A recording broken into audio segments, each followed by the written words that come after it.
wasn't forward any determination. I'm not aware of any recommendation. Oh, okay. That doesn't mean I won't support it. I made the motion, but I don't think the Finance Committee made a recommendation. I But just- I wanted to do remember. think that the chair of finance reviewed the proposal. At least that is what's in our letter from Dr. Chapin. Yes. Okay, are there any questions? Rich is here if you have any questions. No? Okay, all those in favor signify by saying aye. Aye. Opposed? Great, okay. Then we'll move on to item B, which is the alternative reconfiguration proposal number 1. Mr. Brookover? I think Ms. Kaplowitz wants to make a motion. Okay, I would like to move that we move the 6th grade to a separate wing at McDonald Middle School with sinking fund money. just a moment. I'm sorry, Donna. I just want to write, oh, Gail is here, sorry. Okay, go right ahead. I apologize. Go right ahead. I'll repeat, I'd like to move that we move 6th grade to a separate wing at McDonald Middle School with sinking fund money, that we leave all 6 buildings open K-5, and that we task the superintendent with identifying what to do with those 6 buildings and return to the board with recommendations. I will second that motion. Okay. Do we have a second? Yes, I will second that motion. Okay. Did you catch that on your way in, Dr. Chapin? I did not. Gail, could you read it back to us, please? I can read it You're having again. trouble hearing? Okay. Do I need to read it? Move the 6th grade to a separate wing at McDonald Middle School with sinking fund money, leave all 6 buildings open K-5, task the superintendent with identifying what to do with those 6 buildings, and return to the board with recommendations. Okay. Move 6th grade to McDonald Middle School with sinking fund money. All 6 buildings, K-5 configuration, and task superintendent with determining, Identifying what to do with those 6 buildings and return back to the board for his. Do you have a time, Donna? We're just going to, are we able to? I do not at this time, no.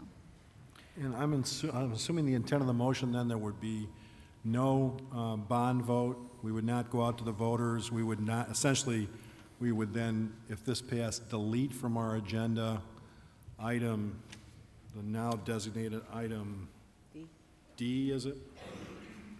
Yeah, the now designated item D. Is that the intent of the motion? Yes. Okay, thank you. And why would you think that Dr. Chapin actually initiated this conversation 2 years ago and made a recommendation, and in that actually identified what he thought should happen with our schools? So what is it that you want to have done differently than brought that recommendation forward? I believe that it would be, it's very important for the community to know what is happening with buildings that we are planning to close. And so before we go ahead with a proposal that closes any buildings, I would like to know exactly what the plans are for those buildings.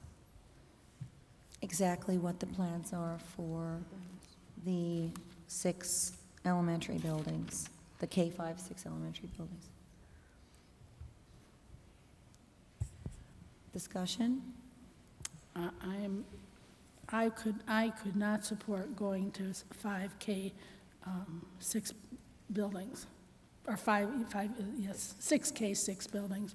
6K5. Pardon me? 6K5. 6K5 buildings at this time. I think it's a decision that we've deliberated on for quite a long time, and that it is time to move forward. I would support still moving the 6th graders to the middle school. Yet, I believe Dr. Chapin's capable of change. He's changed over the course of the last 2 years, with all due respect to him.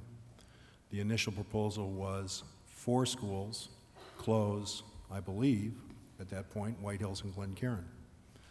Then, about 3 weeks ago, he made a proposal that was not distributed to the public, but was distributed to us on the day of our vote by verbal, indicating that he now felt that we should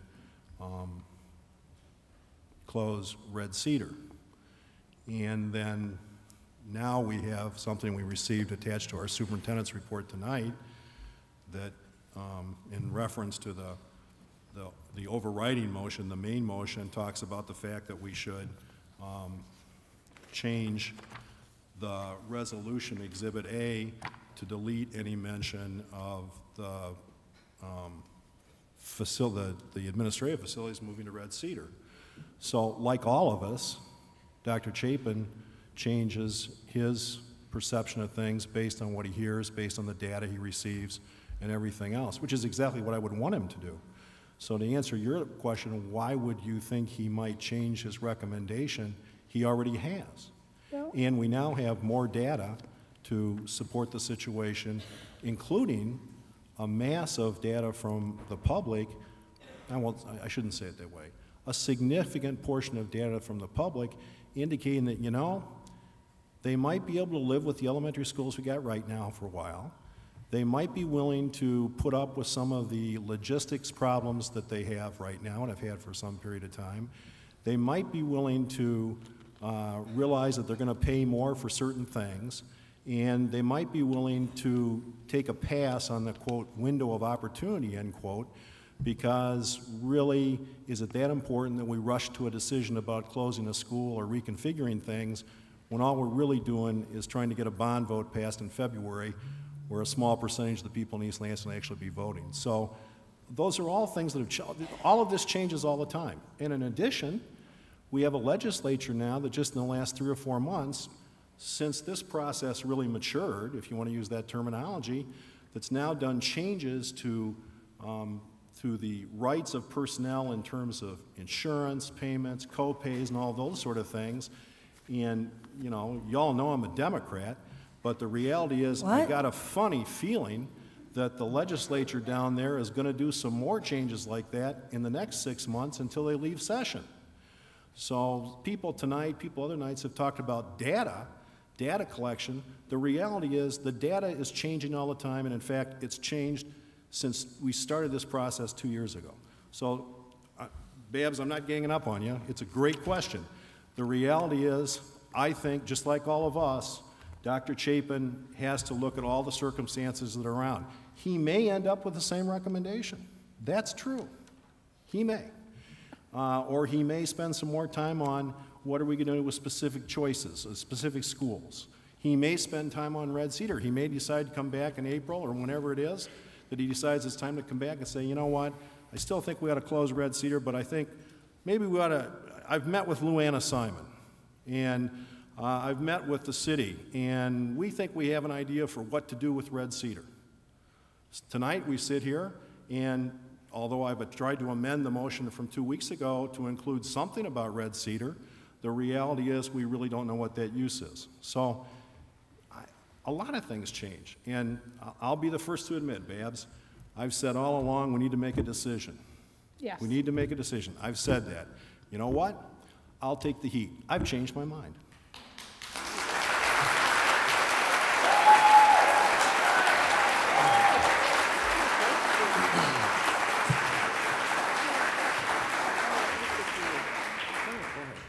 Why don't we let Dr. Chapin speak for Dr. Chapin? Yeah.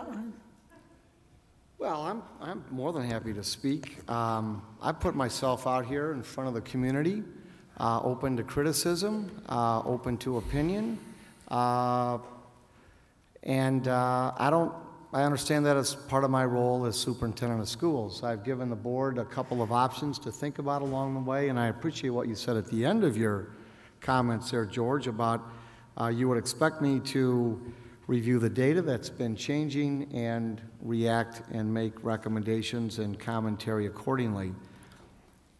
This may seem a little odd, some will agree or disagree with this, but I've always felt that I am working for and with the Board of Education and for and with the community. And I think everybody in the room owns this conversation. I think everybody in the room had an opportunity to make a public comment and had an opportunity to shape the discussion over the last couple of months especially, but even over the past couple of years. I don't downplay my role. I've appreciated the fact that the board has been here front and center for these marathon public comment sessions. They have not been especially enjoyable, but as I said at the beginning of the meeting, it's really brought out the best in East Lansing. We like opinions, we like to talk, we like to share comments about what we think is best for our public schools. I think it's a little unfair, frankly, to pin this entirely on the shoulders of the superintendent of schools.